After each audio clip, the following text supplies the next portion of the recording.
Maraming salamat po, Miss Sylvia. Pakopya naman nung introduction. Parang gandang pakinggan. Sino kaya yun? No? Magandang gabi po sa inyo lahat. Parang isip ko, nandito naman ako nung Advent, baka hindi na kailangan yung mahabang masyadong introduction. Hindi ko alam kung nandito kayo nung Advent. So, nandito tayo muli. No? So, wait, where's my...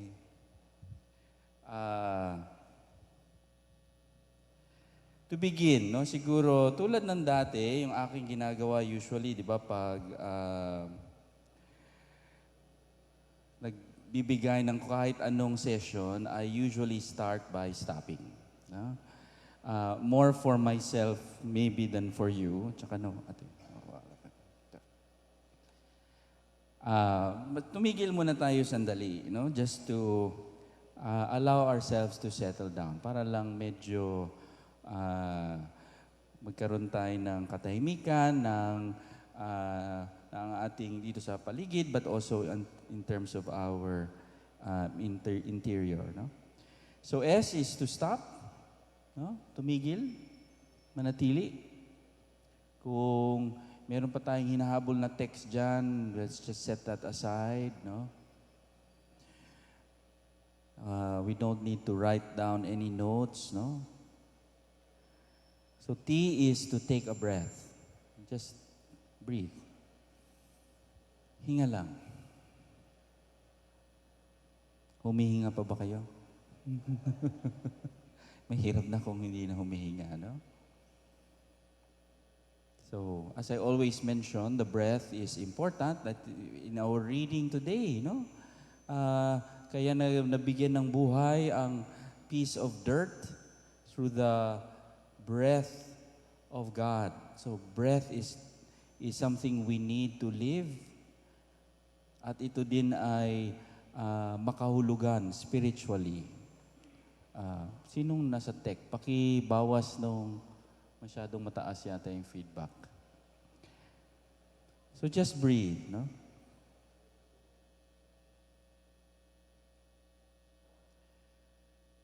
Yung paghinga din ay mahalaga dahil minsan or madalas yung isip natin either naiwan sa kahapon, no? The past, maybe thinking of what happened yesterday, last week, last year, so paulit-ulit, no? Or our mind can be 10 steps ahead in the future. Baka inisip na natin, anong oras ba ito matatapos? Anong gagawin ko mamayang gabi? Maglalaba pa ako bukas? So, just focus on the breath because the breath always grounds you in the present. When you breathe, it is always in the present.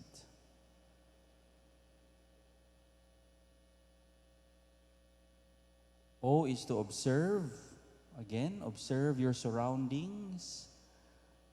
Suriin ang nasa paligid. Tingnan nyo yung inyong katabi. Kilala mo ba yan?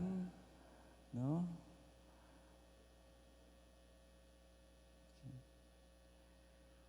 So, observe not just the external, but observe also the internal. How is your body at this moment? Anong pakiramdam ng iyong katawan? Are you tired? Are you energetic? Are you sleepy? Are you hungry? No? Ano yung pakiramdam? Pwede ding tingnan, no? Just do a body scan, a very simple body scan from your feet all the way to your torso, your shoulder, your head, no? Your arms. Notice kung may mga bahagi ng katawan na medyo mabigat, no? O may sakit, o kung anong may pakiramdam.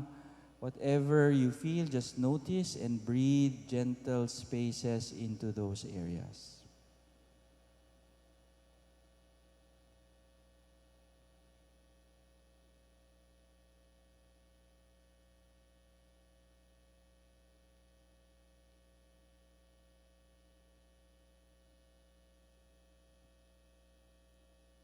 And then P is to proceed, no?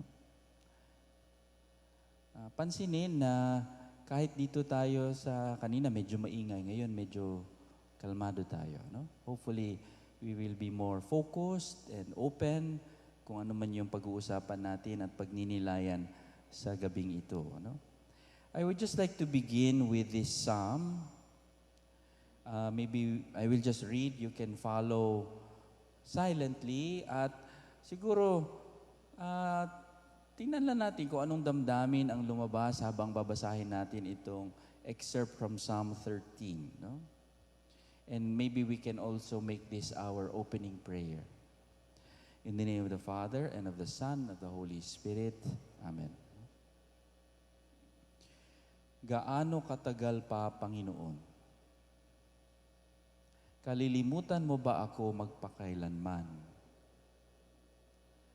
Gaano katagal mong ililihim ang iyong mukha sa akin? Gaano katagal akong magpupunyagi sa aking mga iniisip at araw-araw ay mamuhay na may lungkot sa puso?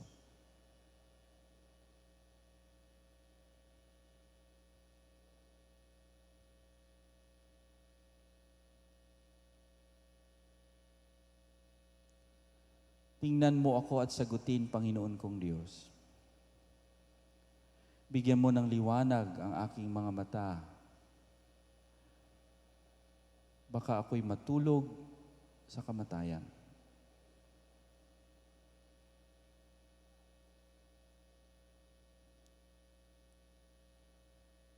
Ngunit ako'y nagtitiwala sa iyong wagas na pag-ibig. Nagliligtas ka at ang puso ko'y nagagalak.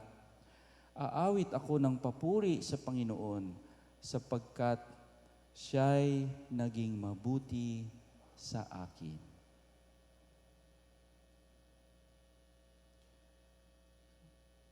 So maybe just to notice what this psalm brings up for us. Anong damdamin ang ipinapahiwatig nitong Psalm 13 na ito na ating binasa, no?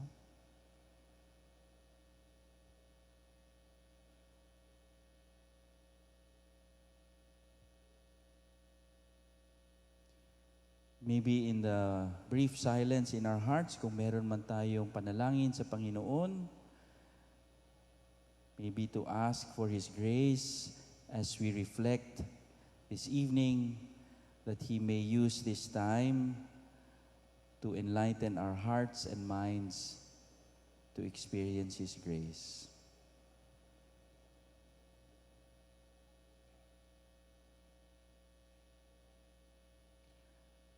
Glory be to the Father, to the Son, to the Holy Spirit, as it was the beginning, is now, and will be forever. Amen. In the name of the Father, the Son, the Holy Spirit. Amen. So pinili ko yung psalm na yon kasi parang pinapahiwatig noong nagsulat ng psalm na yon. A very deep lament, no? Parang isang pusong nagdadalamhati at malalim ang sakit na pinagdadaanan, suffering, no? Hanggang kailan, Panginoon, no? Kailan mo ipapakita sa akin ang iyong kagandahang loob? Kalilimutan mo ba ako magpakailanman, no? Para bang isang puso, isang taong parang naiwan ng Diyos, no? Iniwan ng Diyos, nangungulila, someone who feels abandoned by God. And yet, at the end of the psalm, anong nangyari? So at the end of the psalm, parang nangibabaw pa rin yung pag-asa, no? Na ako'y nagtitiwala sa iyong wagas na pag-ibig. No? So this psalm, I think, holds for us an invitation, isang paanyaya. No? Paanyaya na siguro pasukin, no? To enter into this experience of pain. Okay? So, talagang pinili ko yung ating tema ngayon ay healing our inner pain. Grabe naman yan, Father. Pero, sa totoo lang, hindi ko alam kung you will agree with this, no? Na napakaraming pagdurusa sa mundo. The world is full of suffering. No? or bias lang ako kasi counselor ako eh. So lahat ng mga na, nakakausap ko, nakakasalamuha ko. The people I meet are the people, many of them are on the worst day of their lives. No? May pinagdadaan ng hirap at bigat. No? Pero sa tingin ko naman, kahit manood ka lang siguro ng balita, ay, di ba, ito yung makikita mo. No? So maraming tao ang sugatan, ang puso at kalooban. Wounded hearts. Tinitingnan ko ang mga mukha ninyo. Hindi naman kayo mukhang mga sugatan. Oh, o magaling lang kayo magtago. Magaling lang magtago. Nasa loob, no?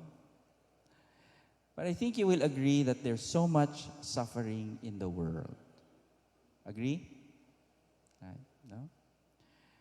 So, pain and suffering. Paghihirap, pagdurusa, so, maraming taong mabigat ang pinagdadaanan. Bakit nga ba? No? Why is there suffering in the world? That's a very important question that all Christians, all of the faithful, kung ikaw meron kang pananampalataya sa Diyos at siniseryoso mo ang iyong pananampalataya, you will need to grapple with this question. No? Or these questions. Bakit ba may pagdurusa? Anong meaning nito? May saysay ba ito? Isa ba itong pagsubok? Di ba? Parang sinasabi natin yan, maraming pagsubok. No? Kalooban ba ito ng Diyos? Paano natin mauunawaan ang pagdurusa? No? Hindi ko alam kung ito din ay mga tanong ninyo. Tinatanong niyo ba ito? Or, wala lang, basta meron, no? But if you really encounter a person who is suffering, and many times, especially nung, I will share again, I think I've shared before yung mga karanasan ko sa PGH, no? Philippine General Hospital, naging chaplain ako PGH. Talagang maraming beses doon, Father, hindi naman ako mamamatay tao. Hindi naman ako masamang tao. Bakit ako? Bakit pinagdadaanan ko ito? Bakit ako naghihirap ng ganito? Di ba? No? Pagsubok ba ito? Kalooban ba ito ng Diyos sa akin? Na? At kung mabuti ang Diyos, bakit may pagdurusa? Why is there suffering?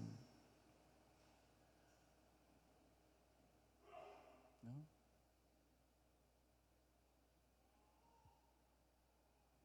Hindi ko alam. But again, if you are really serious about your faith, this is a question that you will need to grapple with.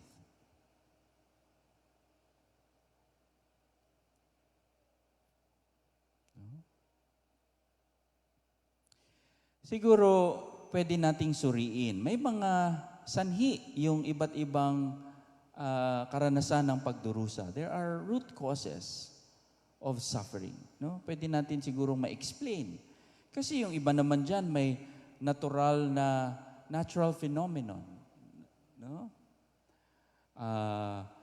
Kamakailan lang yung taga-Iligan City ako sa Lanao del Norte, sa Mindanao. Doon ako lumaki.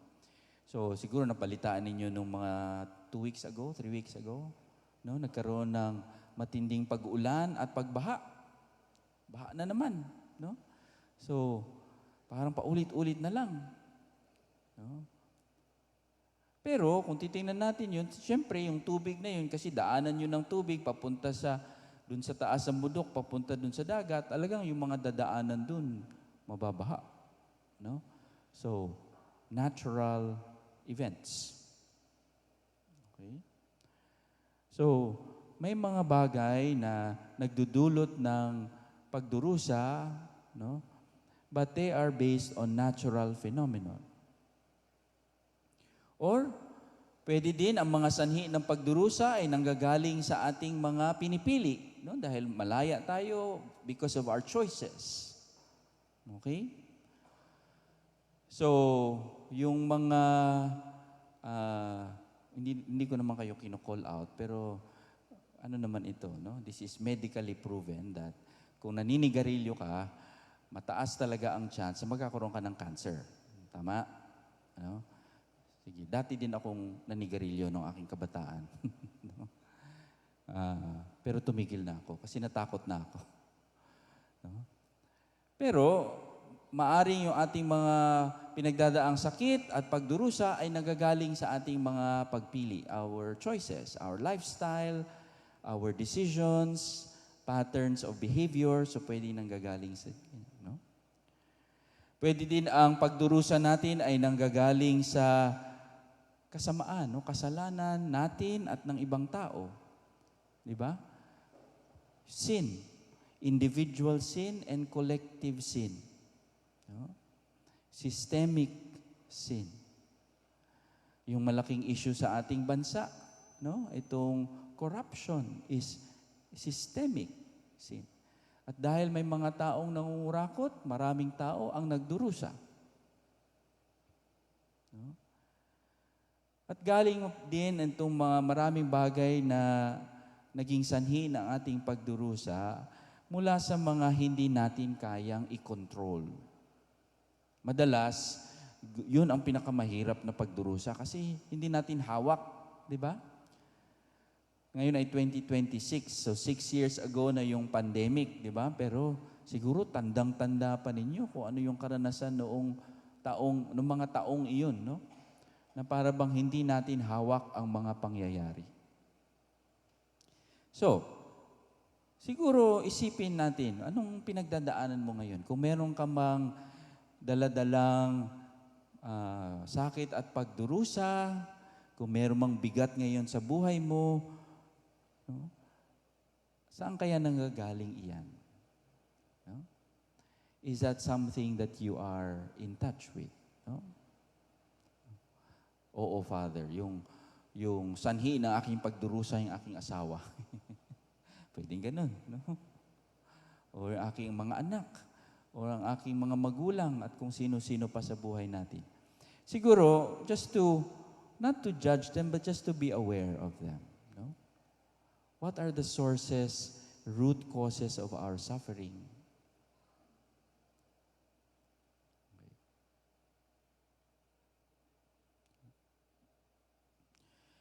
At bakit ba napakahirap pag meron tayong pinagdadaanan ng mga pain and suffering, no? Well, natural lang naman talaga sa atin na umiwas sa sakit at hirap, no? To avoid pain and to seek pleasure. Natural yan sa atin. Lahat tayo, sino bang gusto sa atin dito ang makaramdam ng sakit, di ba? Ayaw naman natin yun.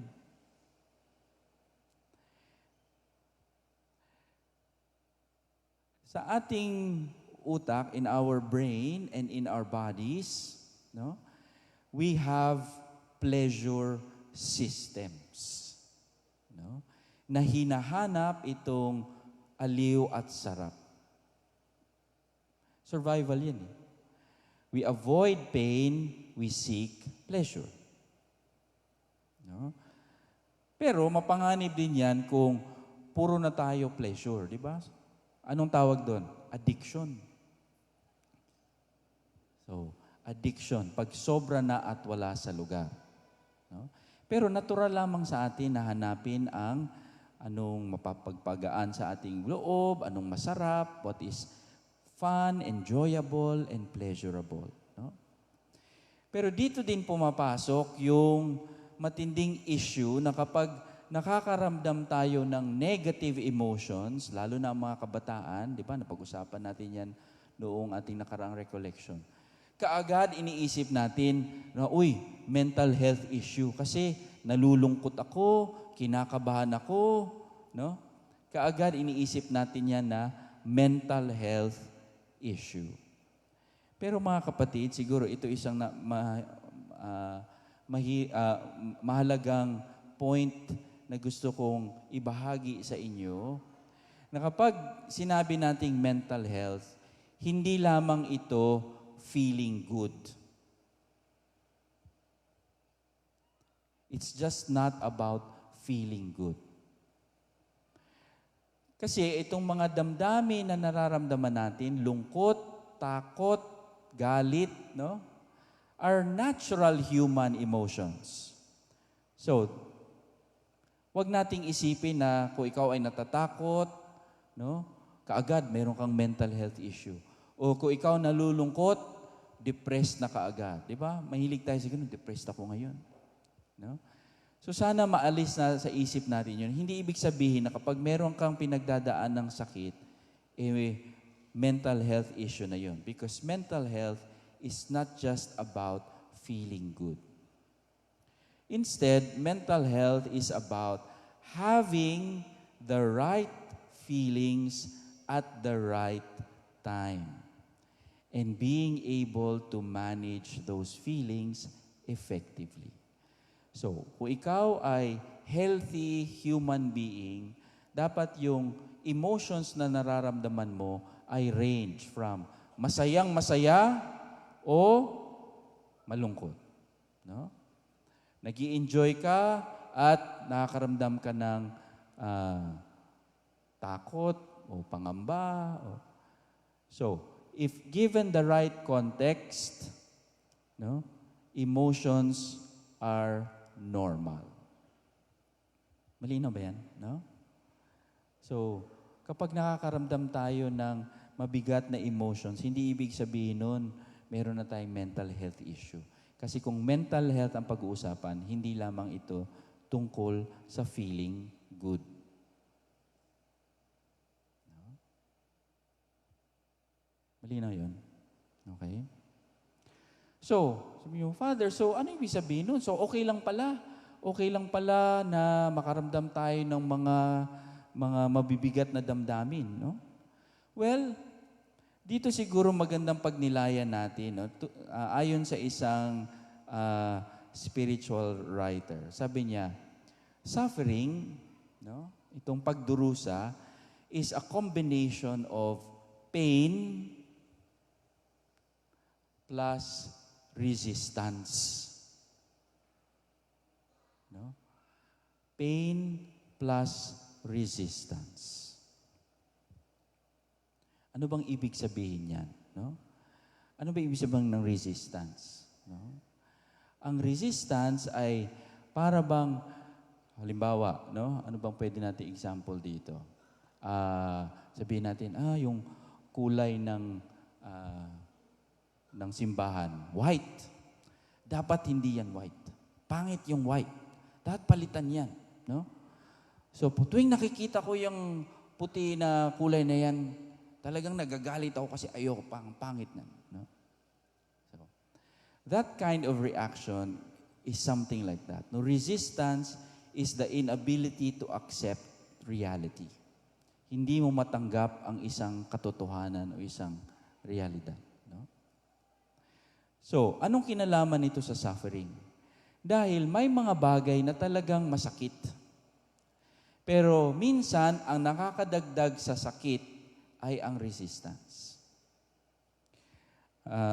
Gustong-gusto ko din itong distinction na ito, no? At ibinabahagi ko ito every time I have a chance.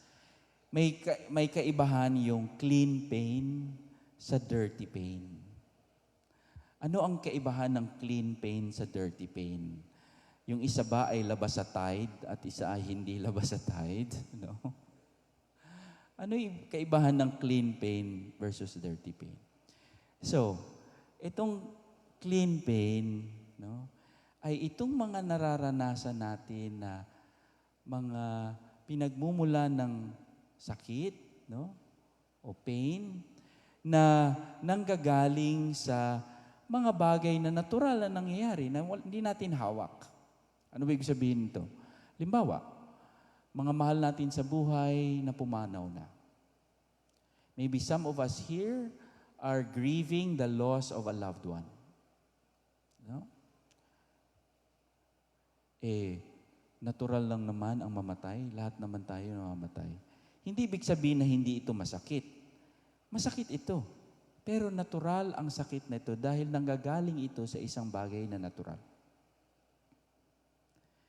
As opposed to dirty pain. Ano ba yung sabihin ng dirty pain? Ito ay nanggagaling sa isang reaction o judgment dahil sa nangyari. No? Napilit nating iniiwasan o hindi tanggapin. No? Halimbawa, meron kang namatayan ka, no? So, nawala ang iyong mahal sa buhay. Malungkot, no? Nalulungkot ka. Pero, so yun, clean pain. Pero may dagdag. Dapat hindi na ako malungkot. Dapat tapos na ito. Kailan ba ito matatapos? Ang hina-hina ko naman. Dapat hindi na ako nasasaktan. Nagigets niyo yun? No? O meron kang pinagdadaanan na uncertainty, walang kasiguraduhan, no? Siyempre, natatakot ka dahil hindi mo alam anong mangyayari, no? Siguro na-diagnose ka ng, sabihin natin, na-diagnose ka ng hypertension, no? Meron kang hypertension. So, kinakabahan ka, hindi mo alam mangyayari. So, hindi mo naman hawak yung sitwasyon na yun. Pero dadagdagan mo yun, kasi ikaw, dapat ganito ka, dapat hindi ka matakot, dapat ganito. So, maraming judgments. No? Mga kapatid, sa aking pakikinig sa maraming tao na ang bigat-bigat ng pinagdadaanan, ito yung aking nakita. Sabi ko, may bahagi dito na natural. Siyempre, nalulungkot ka. Siyempre, natatakot ka, nangangamba ka. Pero mas nagiging mabigat kung hindi ito tinatanggap. At merong mas nagpapabigat na resistance. Does that make sense? No? At yun yung tinatawag natin na dirty pain. Yung pilit nating iniiwasan ang mga natural na mga sources of pain in our lives. No?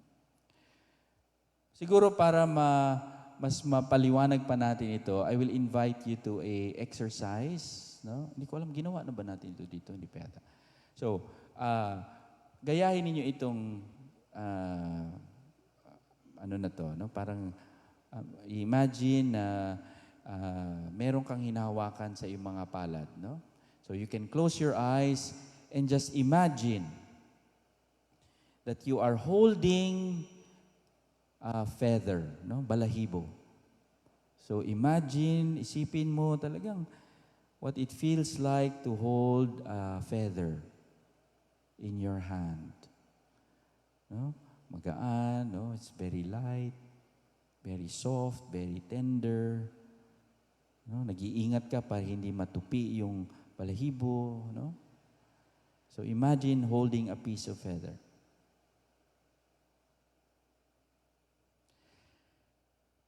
And then, instead of a feather, imagine you are holding a cactus.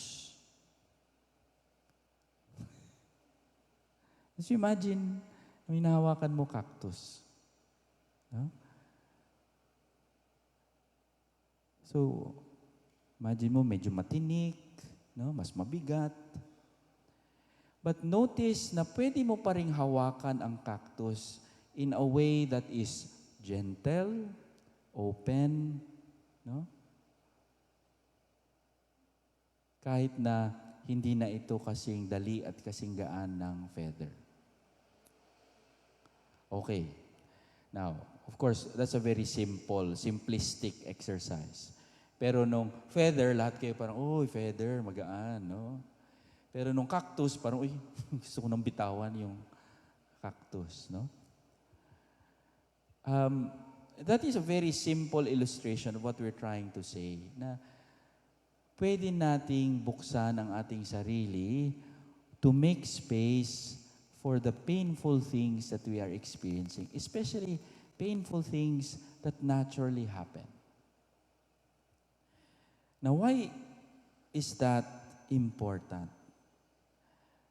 Mga kapatid, kasi yung attitude na yan of openness, dyan natin that is where we can also sense the spiritual invitation of suffering.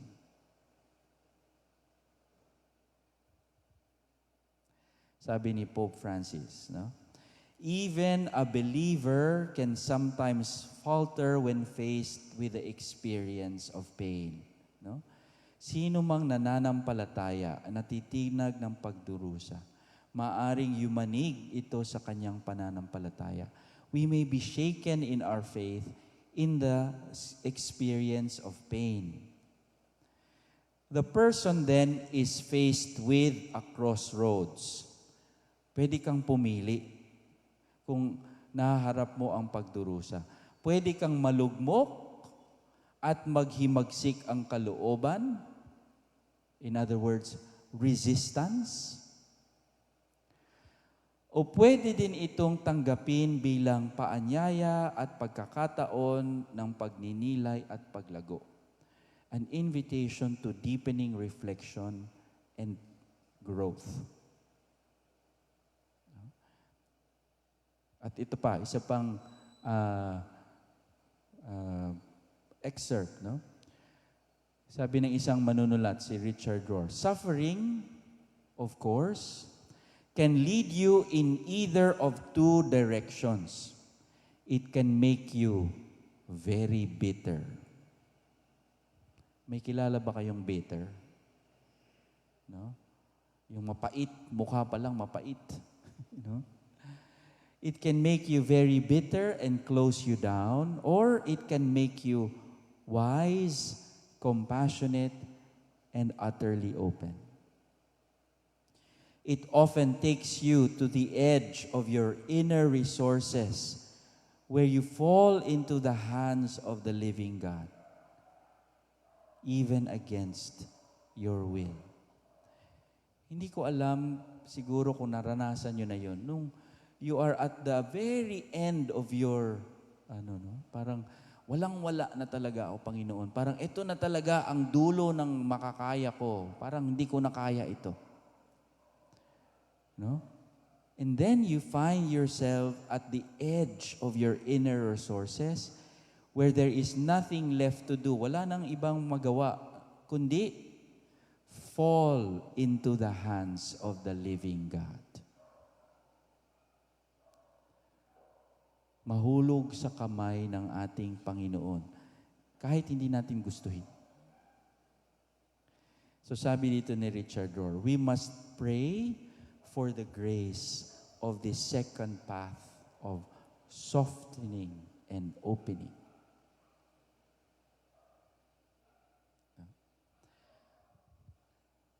So, kumusta to? Kumusta, anong natin dito? Okay pa ba tayo? Parang, Father, ano yung pinagsasabi mo dyan? So, what is the logic of what we're saying? First is to acknowledge there is suffering in the world. No? Marami tayong pagdurusa. Pwede nating talagang gagawin natin lahat para matakasan ang pagdurusa, no? To escape suffering, to deny suffering, no? To resist suffering. But there is also the spiritual invitation. Paanyaya din sa atin is to open up to this suffering. Not to run away. No? Because this is a very spiritual invitation. Because this is transformative spirituality. A spirituality that transforms, nagpapanibago. No? When we enter into our own pain without resistance or denial, we open ourselves to the possibility of healing and transformation. No? As opposed to, kung tatakasan at we deny all our suffering to escape, diyan tayo mas nagkakaroon ng problema. No? But to enter into our suffering, we open ourselves to the possibility of transformation. Napapanibago. No? Dahil kapag ang pain ay hindi napapanibago, if we do not transform our pain, we will transmit it. Kung hindi natin mababago ang ating sakit, maipapasa natin ito sa iba. Naniniwala kayo dyan? No? Yung ating nararamdaman, no, na mabigat at masakit, no? Yan din ang pinagmumula ng sakit na naidudulot natin sa iba. Kung hindi natin yan mapapanibago. Di ba? Ano example nito? Siyempre, nagaling ka sa trabaho, napagalitan ka ng boss mo, buwisit ka sa mga kasama mo sa trabaho. Anong nangyayari pag uwi mo sa bahay? Kanino mo binabaling yung galit mo? Sino na pagbubuntunan mo ng sama ng loob? Yung asawa mo, yung pamilya mo, yung mga anak mo. Di ba? Nangyayari yan. Sa dami ng ating pinagdadaanan, parang, ayoko to, dapat, ako lang, sige, papasa ko to sa iba. We pass on the pain that is not transformed. We transmit. So kung sino man yung tao na nakakasakit ng kapwa, ang lalim din ng kanilang daladalang sakit. Do you believe that? One who inflicts so much pain onto others is also experiencing a lot of pain. Because pain that you do not transform, you transmit. If there isn't some way to find deeper meaning to our suffering, to find that God is somehow in it and can even use it for good, we will normally close up and close down. No? Nagsasarado ang ating puso. Ang mga sugat na nagiging sagrado, nagiging banal, to make sacred our wounds, are not bitter. No? Do you agree? So siguro yun yung paanyaya sa atin, no? Una siguro is to reflect. Ano ba yung mga pain natin na hindi pa natin natatransform? No? Halimbawa, nasaktan ako, sige, mananakit din ako. Dahil nasaktan ako, sasaktan ko kayo.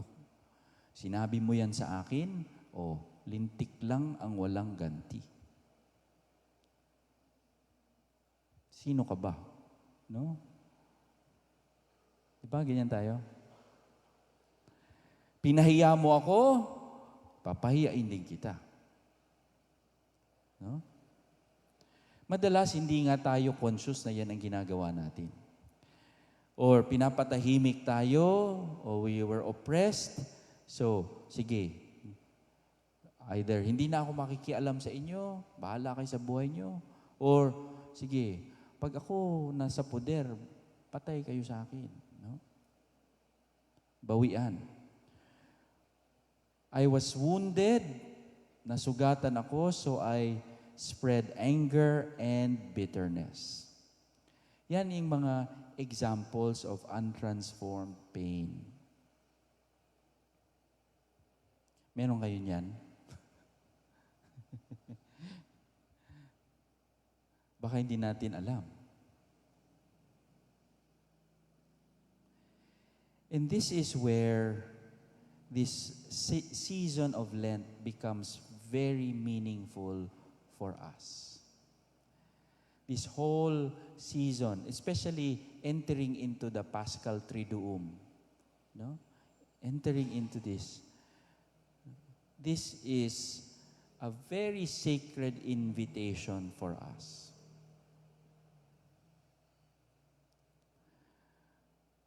Kung pagmamasdan natin ang ating Panginoon, lalo na as He enters into His passion, no?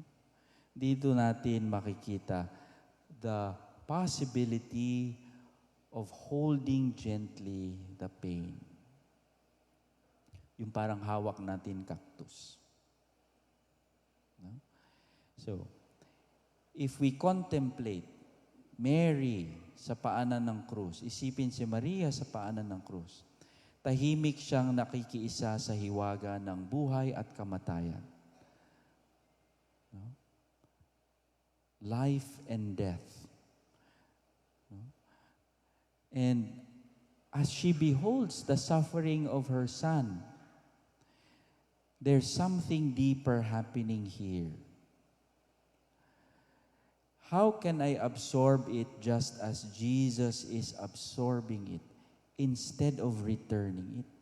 At ito talaga the great mystery of our faith. And this is where even our words fail us. And only God can really do it. Ang Diyos lang talaga ang pwedeng gumawa nito. No?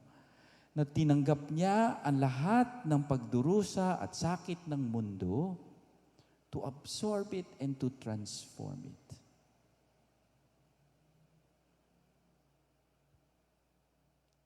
If you contemplate the mystery of the Paschal Triduum, this is what happens. It's beyond words. No? Jesus on the cross and Mary standing beneath the cross are images of itong transformative spirituality na pinag-uusapan natin. Kasi they do not return the hostility, the hatred, the accusations, the malice that is directed at them. They hold the suffering until it becomes resurrection.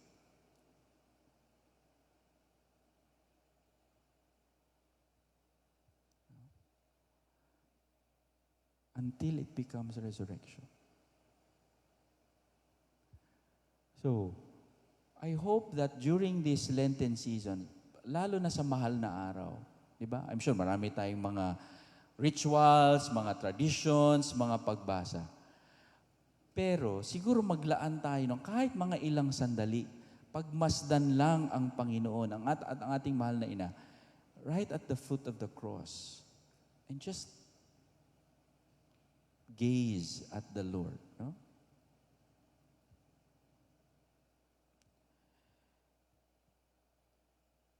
And as we gaze at the Lord, to really allow His heart to teach us. Niyakap ng puso ni Kristo ang sakit at pighati. Hindi dahil mabuti ito, kundi upang ipakita ang kapangyarihan ng pag-ibig. God did not absorb the suffering because it's good. Hindi naman ito yung pagpapakamartir, di ba? Yung ano natin, no? Na parang, sige lang, ganun. Tiis. No? Yung bang ibig sabihin niyan, Father, tiis din lang. No? It is something like that, but it is not just that. Because pinapakita dito the transformative power of love. By embracing pain and death, Christ transformed it into life-giving love. Dito nagmumula ang kapangyarihan ng pag-ibig, compassion. If you look at the heart of Christ, no, and the divine mercy is also based on that image of the heart of Christ that is open. No? So the heart of Christ is wounded, pierced. And because it is wounded and pierced, diyan dumadaloy ang biyaya ng Diyos. And because we have the example of Christ, dito natin makikita na may posibilidad. There's a possibility that pain becomes compassion. Pain does not remain bitter pain, but pain becomes compassion. Pain becomes love. No? Pain becomes hope. Pain can be transformed to justice. So, I was hurt, but because of this transformative grace, I do not hurt others. But I am able to become gentle and protect others. May kilala ba kayong ganun? No? Um, dito ako nabibilib sa, hindi ko alam kung, ah, la- pag nagbibigay ako ng talk, ang pang example ko yung aking family. I hope you don't mind. Yung tatay ko, ah, so he is the youngest son of 11. 11 ba sila? Oh. Lumalaki kami, ang tawag namin sa lolo ko from the father side, si Papa Pepe, you know? Chief of Police ng aming ng Iligan. Takot lahat ng tao sa kanya. So pag pumunta kami sa bahay niya, nagsasalute kami, mga apo, nagsasalute kami, Chief of Police eh. Lahat ng mga kapatid na lalaki ng tatay ko, either military or gano'n, no? So, talagang, gano'n. Many of them also grew up to be very tough men. No? Talagang, pero yung papa ko, hindi. Parang, siguro mabibilang lang sa kamay yung talagang ilang beses na sinaktan niya kami, no? Na talagang talagang sa isang kamay kasi hindi siya gano'n tipong, no? Kahit na yung mga kapatid niya at yung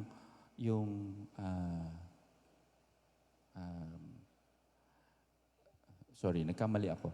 Yung lolo ko yun yung mahigpit, no? Yung panganay nilang kapatid si Papa Pepe. At lahat sila magkakapatid, no? Takot na takot, no? Talagang very, very strict upbringing. So makikita mo, bakit si Papa iba sa kanyang mga kapatid? No? Tinanong ko yung nanay ko, Ma'am, bakit si Papa hindi siya ganun? No? Bakit hindi siya tulad ng mga kuya niya, mga kapatid niyang lalaki, no? Ang sabi ng mama ko, kasi ayaw niyang mangyari sa inyo yung nakita niya habang lumalaki siya. Yung papa ko, sakristan nung bata.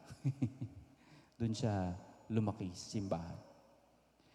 And I'd like to think that his experience of God early in his life made him a gentle father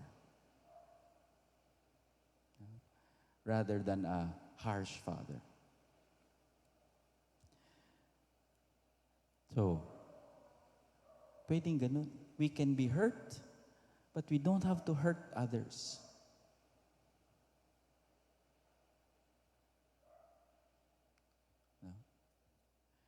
I was shamed.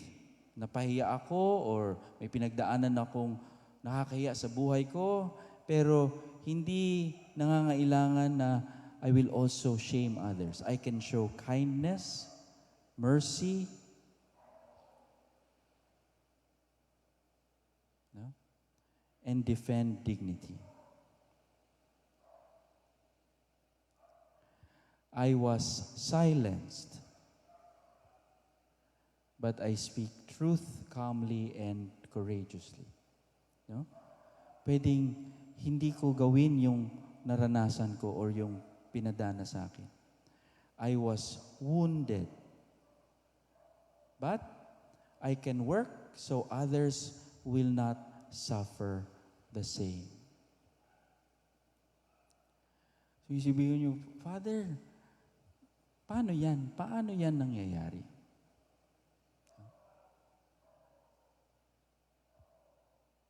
So, dito papasok yung ating paanyaya, no?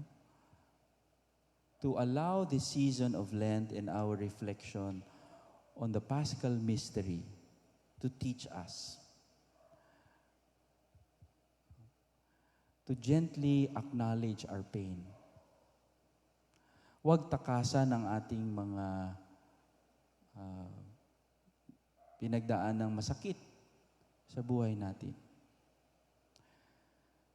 To use our faith to contemplate the heart of Christ.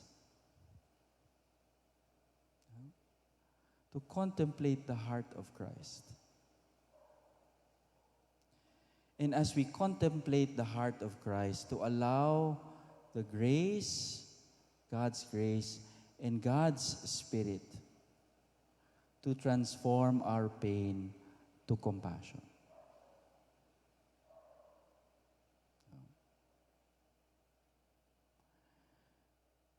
Sige, ma'am.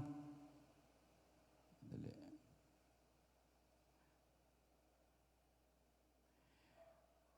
Siguro para pag nilayan natin ito ng kaunti, let me just share this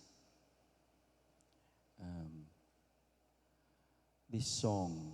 Medyo luma na tong kantang ito, pero yung version na itong nakita ko, no?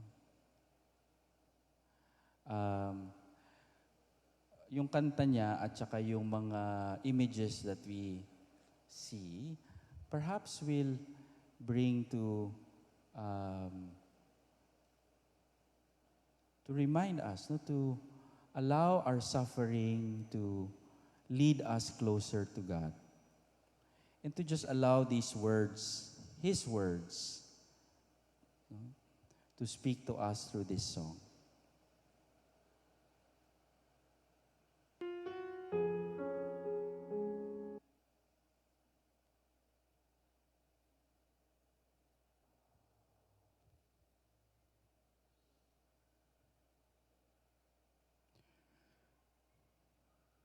If we contemplate the suffering of Christ, no, siguro parang pwede natin, dapat hindi ganyan. Bakit nagdurusa ang Diyos? No? Hindi dapat niya pagdaanan ng mga ganyan. So, we can lead with a lot of resistance in the same way that we resist our pain. No? Pero itong mga salita from Isaiah, no? Tunay ngang inalis niya ang ating mga kahinaan, pinagaling niya ang ating mga karamdaman. Subalit inakala nating iyo'y parusa ng Diyos sa Kanya.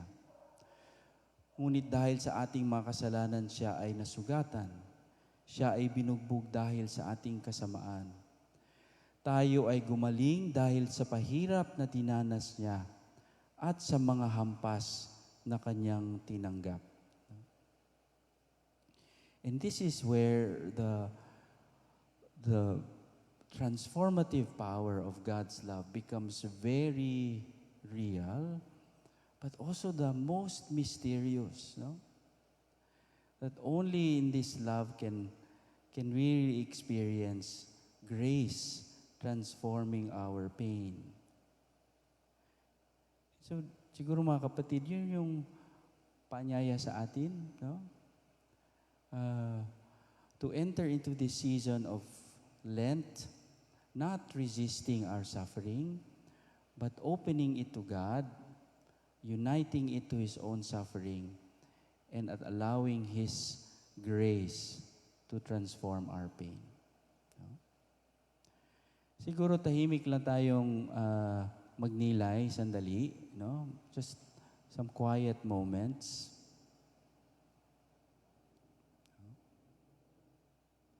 Maybe 1 or 2 minutes.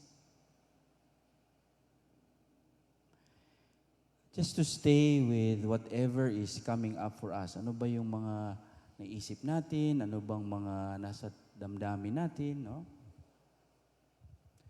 Meron bang mga insights or questions?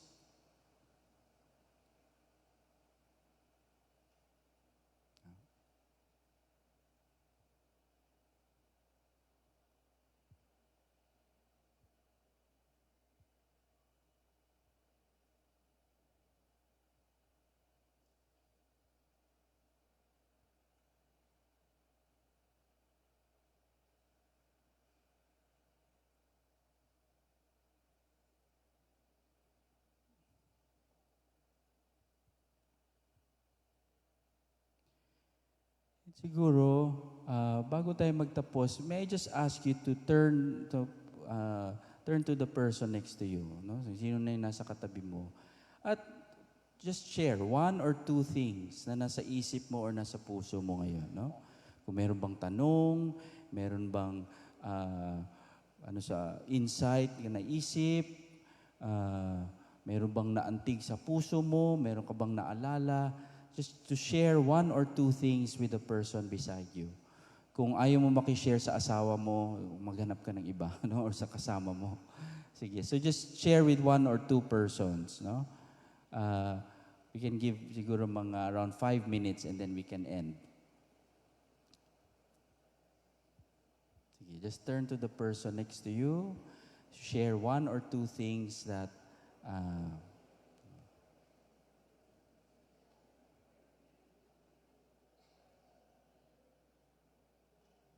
kung hindi mo kilala yung katabi mo, pwede ka magpakilala.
Sige, 1 more minute.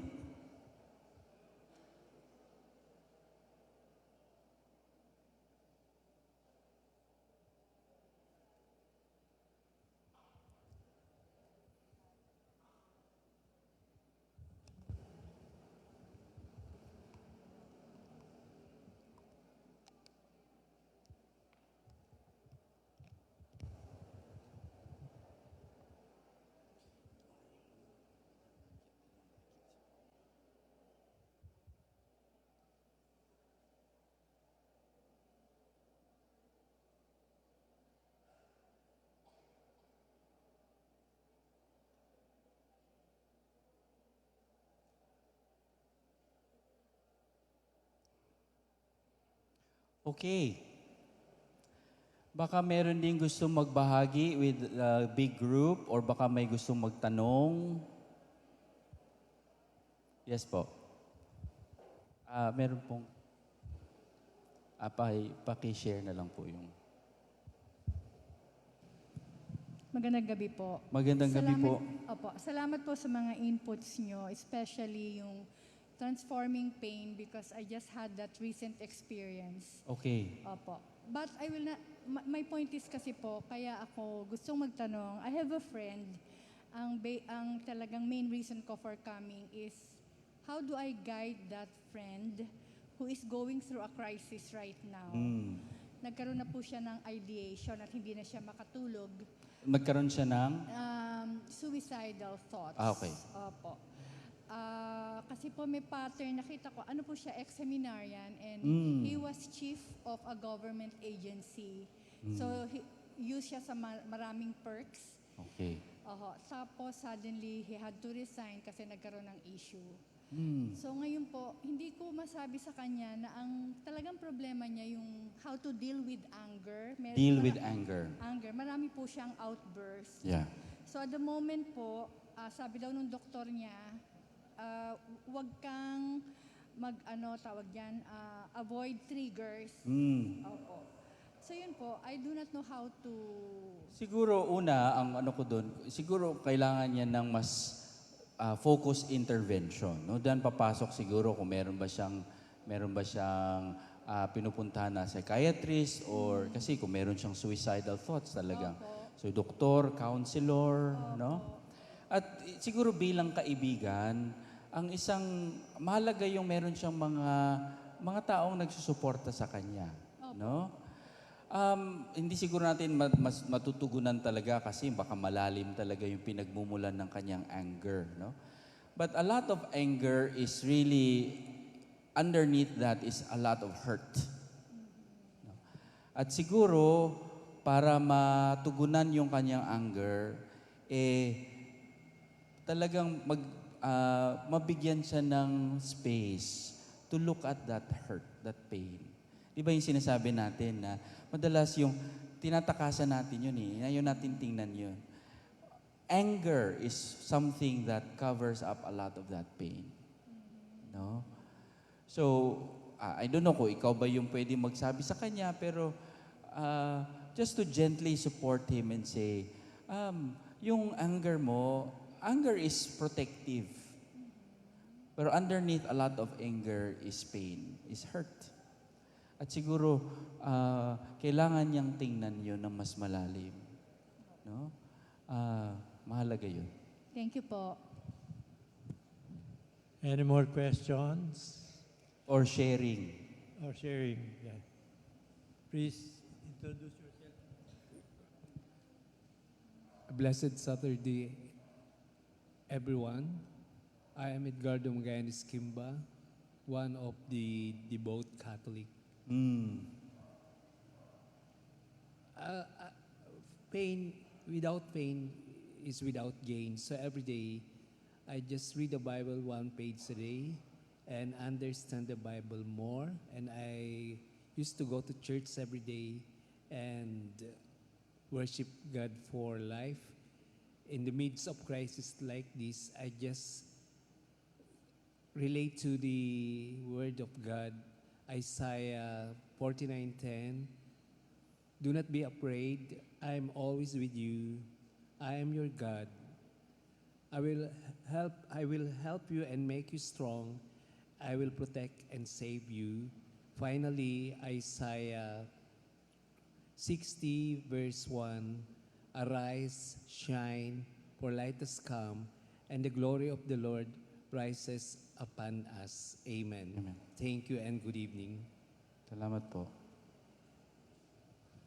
Thank you. Meron po dito. Teka. Kung mga nahiya kayo, kailangan niyo ng papel, raise your hands. Hello po, Father. May question lang po ako. Kasi pag may pain ka, may suffering, syempre, sasabihin mo kay Lord, magrereklamo ka or something, tapos aalisin naman ni Lord yung cause of pain. So, ang tanong ko po, Father, how can you merit through suffering pag ganong suffering will cause you to sin? Ano ulit? How can you? How can you merit through suffering pag yung suffering yung magkakos ng sin? Kunyari, may kagalit ka, Yeah. tapos, syempre, hindi mo naman makokontrol yun, pero nagsasuffer ka pag nakikita mo yung tao. So, paano mo matatransform yung ganon? Kasi, hindi ka magme-merit pag inask mo si Lord na alisin yun. Kasi magkakasala ka nga di ba? Oo nga. So, ayun, Father. Sige. Ganun po. Una, yung sa tanong mo, yung nagdadasal tayo kay Lord na alisin yung source of suffering. Yes, we pray that God will remove the pain, and sometimes He does, but not all the time. Right? So hindi lahat ng pagkakataon naman.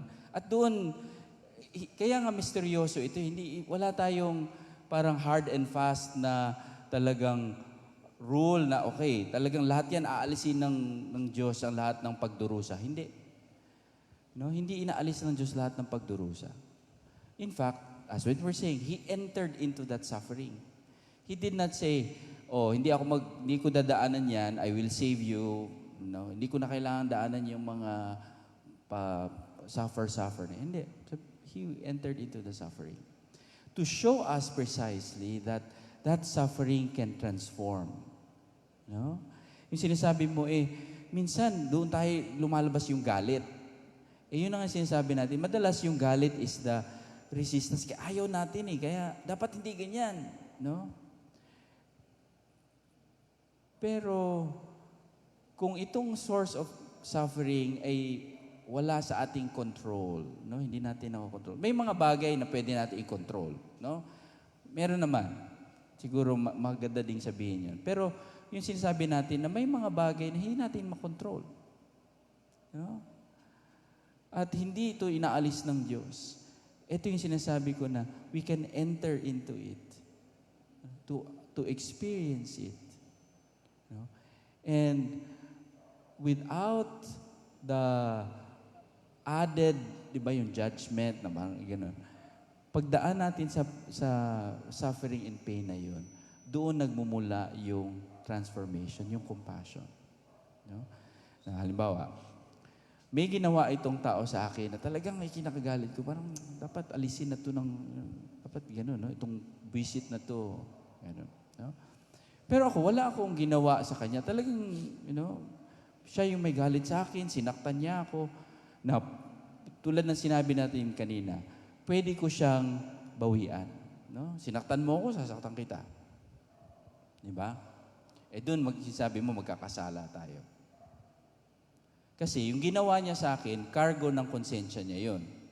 Pag sinaktan ko din siya, ako na yung may kasalanan doon kasi ginawa ko. Siya naman yung may, dahil doon, hindi. No?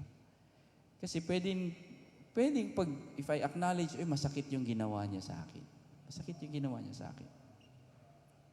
Pero, dahil sa awa at grasya ng Diyos, may parang nagsasabi sa akin na, sige, bayaan mong, wag mo na siyang bawian. Don't transmit the pain. Don't increase the pain. Doon nagmumula yung pagbabago. By the way, may naisip talaga akong karanasan dito na talagang tagal, galit na galit ako dito sa isang tao na parang wala akong ginawa sa kanya, talagang siniraan niya ako, galit na galit. So tuwing nagre-retreat ako, talagang pinagdadasal ko, busy talaga itong tao. Ito, hindi ko makalimutan, isang retreat, no, nagre-retreat ako, pumasok na naman sa isip ko itong tao ito na parang nagagalit ako. Para bang sinasabi sa akin ng Diyos, yung kinagagalit mo sa tao, yung tao na naiinis ka, marami din siyang pagdurusa sa buhay. No? Marami din siyang pinagdaanan. At marami din siyang kabutihan na nagagawa. So, yung personal na experience na yon, parang nagturo sa akin na, oo nga, no? Hindi ko kailangang bawian, hindi ko kailangang bumawi, hindi ko kailangang saktan yung taong iyon. So that's a long answer to your question. But there's a choice that we can make there. No? To allow ourselves to hurt others in our anger or to open up to the grace. Pero kailangan ko munang daanan yun. Tagal. Tagal yung sakit na yun. Father, nakarelate ako dyan. Next question. Okay. Good evening, Father. Kasi ang sa akin, yung pain ay hindi darating sa buhay natin kung hindi pinagkaloob ng Diyos. May plano ang Panginoon sa atin. Bakit binigyan tayo ng pain? Ang isang pain na hindi ko matanggap ang gawa ng isang tao sa akin. Kahit anong gawin kong mabuti, masama pa rin ako. Kaya, ang sabi lang sa akin, ng isa sa mga kasamahan ko sa simbahan, yung gawa ng isang tao sa iyo ay nagpapabanal sa iyo. Kaya tanggap ko kung anong mga bigay sa akin na pain dahil bigay ng Diyos yan, pinapabanal niya ako, binabawasan ng aking mga kasalanan. Kaya yun na lang pagtanggap ko ng pain. Wala nang sama ng loob. Walang ganti sa iba. Okay, intindihan ko po yung sinasabi niyo, Nay, no? Na minsan ganun tayo, no? Para bang, kaloob ito ng Diyos sa akin. Gusto ko lang ano ng kaunti yun. Kasi kung sadya tayong sinasaktan ng Diyos para maging banal tayo, anong klaseng Diyos meron tayo? Parang sasaktan kita para maging mabait ka. No? Siguro ang mas magandang ano po dun sa sinabi niyo, Nay, na nangyayari talaga itong mga bagay na minsan nakakasakit sa atin. No? Pero hindi ibig sabihin na ang Diyos may gawa nun lahat. No? Kasi minsan, sisihin natin ng Diyos, binigyan mo ako ng cancer. Hindi naman ang Diyos yung nagbigay sa iyo ng cancer. Kusa yung nangyayari sa katawan ng tao na may mga cells na nagiging cancer. No? Dahil gawa yun ng Diyos. Pero parang kumbaga, hindi sinasadya ng Diyos. Ay, parang medyo hindi ako agree doon. Pero, yung sa sinabi niyo, na yung mga bagay na yun, pwedeng gamitin natin para maging mas mabuti tayong tao. At yun yung sinasabi natin at transforming, no? Na pwede nating gamitin yun para manakit pa ng iba, or pwede nating gamitin yun na hindi. No? Ito yan yung paanyaya sa atin ngayon. No? Sige. Any more? One or two more. Ito mga brothers.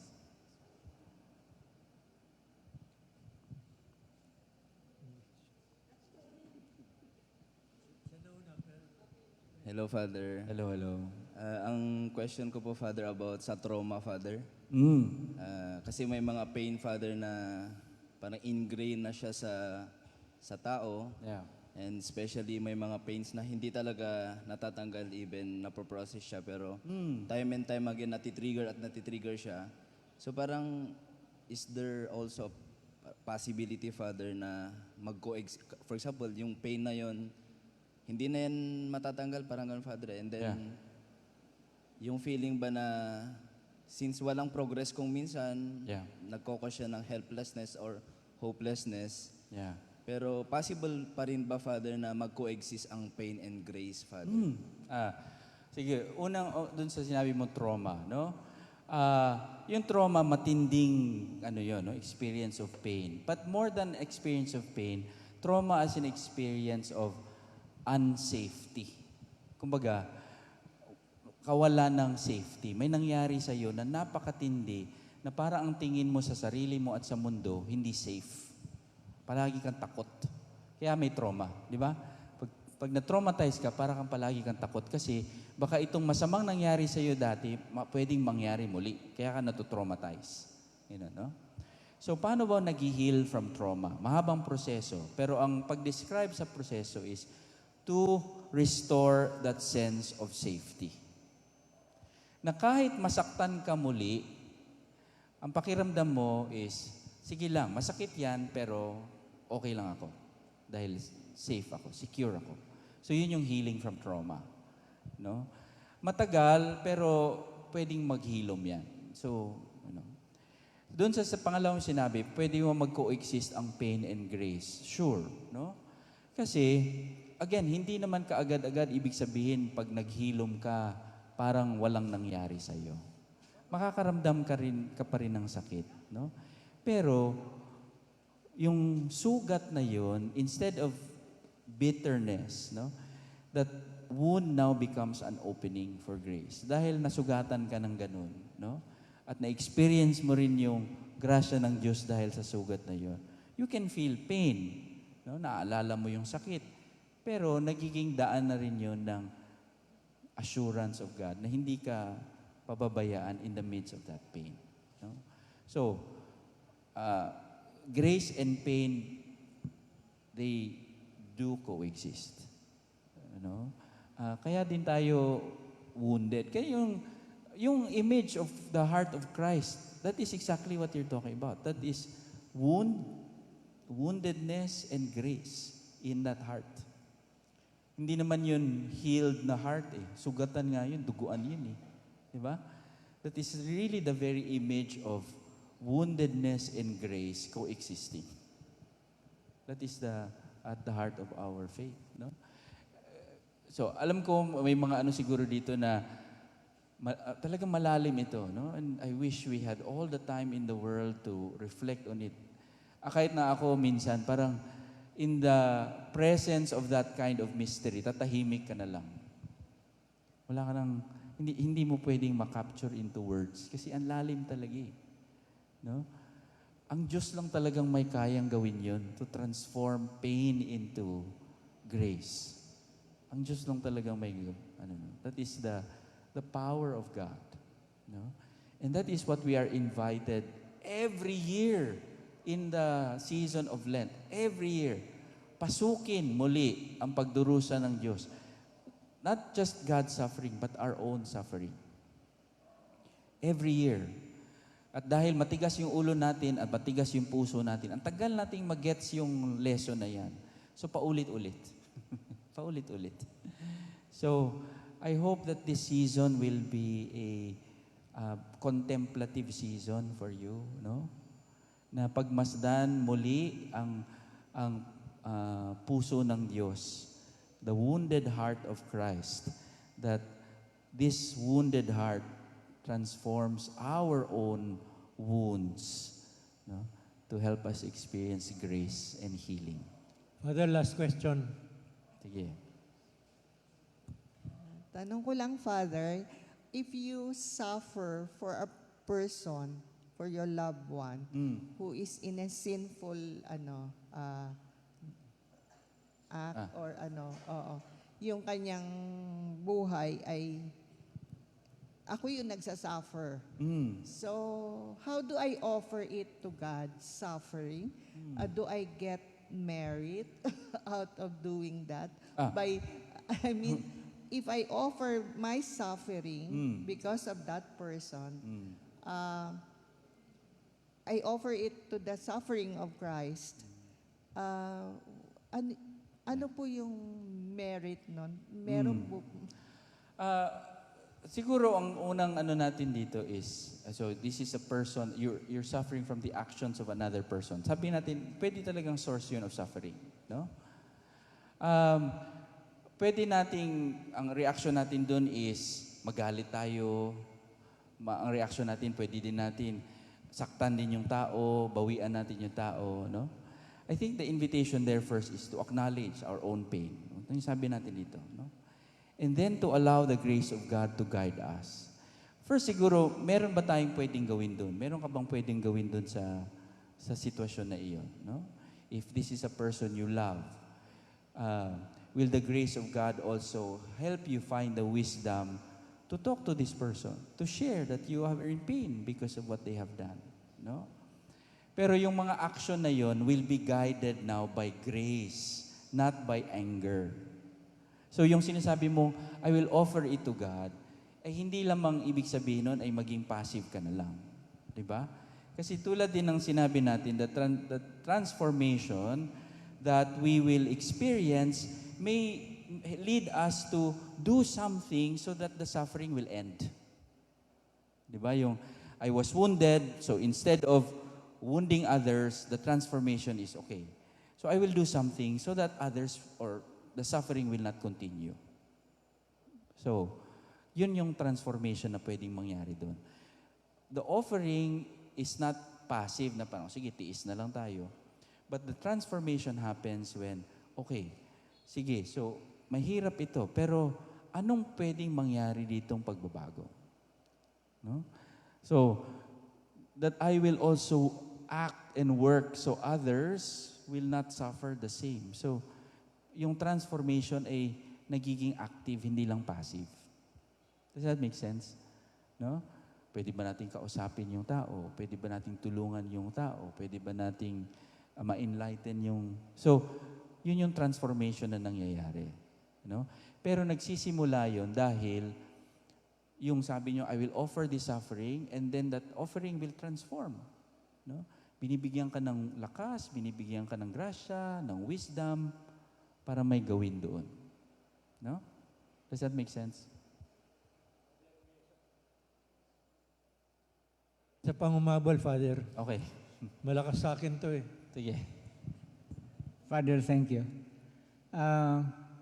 This is not a sharing or question. I realized, Father, that last time you were here, you shared us on how to deal with children of problems and how to transform them into better children. Today, you came and let us to realize that as adults, we have our pains and how to address our pains and transform ourselves into better adults. Thank you, Father, in a community like this, as we grow and seek to be better adults, we pray that we'll continue to be leaders and examples of our children, that in your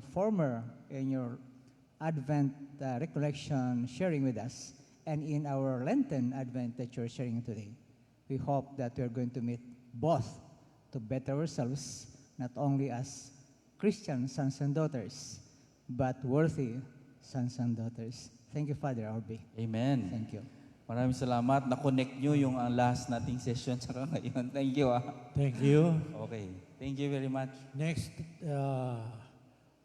awarding of appreciation, of certificates of appreciation.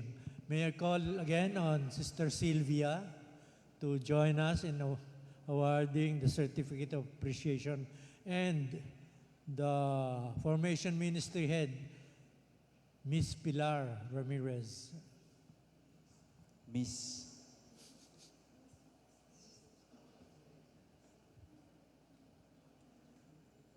Pareho pala silang Miss, Father.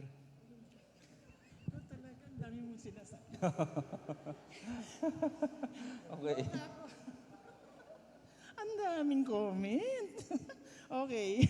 Certificate of Appreciation. This is to certify that Reverend Father Jordan J. Orbe, S.J., Doctor of Psychology, has contributed his generous time, knowledge, and eagerness to serve as Lenten Recollection Speaker at the Parish of the Lord of Divine Mercy, Sikatuna Village, Quezon City, given this 21st day of February 2026. Signed, Reverend Father Ricky Cañete Montañez, Parish Priest, and yours truly.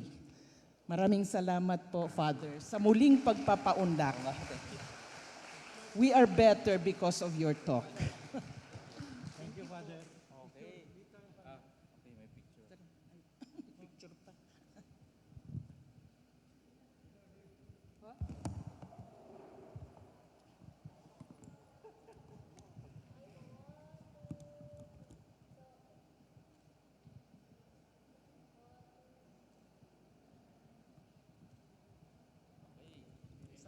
Thank you. Meron pang... Okay. Thank you. So again, thank you, Father. And thank you, everyone, for attending the Lenten Recollection. Natutuwa ako at full house tayo ngayon. Now may I call on Sister, Miss din ito, Sister R.M. Locsin for closing prayer. Pero bata pa ito, Father. Tayo po tayong lahat. Let us acknowledge the loving presence of the Lord in the name of the Father, of the Son, of the Holy Spirit. Amen. Ama naming Diyos, maraming salamat sa araw na ito, sa mensaheng aming natanggap at babaunin sa aming pag-uwi. Naway maibahagi namin ito hindi lamang sa aming pamilya, kundi pati na rin po sa aming kapwa. Panginoon, kahit may kanya-kanya kaming cross na dala, naway matutunan namin ipagkatiwala sa inyo ang lahat-lahat, ang aming mga alalahanin, takot at suffering. Salamat po sa inyong siksik, liglig at umaapaw na pagmamahal, isang pag-ibig na handang mamatay sa krus upang kami ay iligtas sa aming mga kasalanan. Naway Panginoon, Ikaw ang maging sentro ng aming buhay sa aming pang-araw-araw na pamumuhay. Patnubayan mo kami sa aming mga gawain at desisyon upang sa lahat ng bagay ay maluwalhati ka. Ang lahat ng ito ay aming hinihiling sa ngalan ng aming Panginoong Hesukristo. Sumainyo ang Panginoon. Pagpalain kayo ng makapangyarihang Diyos, Ama, Anak at Espiritu Santo. Amen. So, maraming salamat. So again, thank you. Huwag niyong kalilimutan i-fill up yung survey form. At kanina, May nagtanong sa akin, kasi di ba in-explain ko yung kulay blue yung dagat. May nagtanong, bakit daw yung tubig sa baso kulay puti? Sabi ko, sa susunod na ano na. Thank you. Good evening.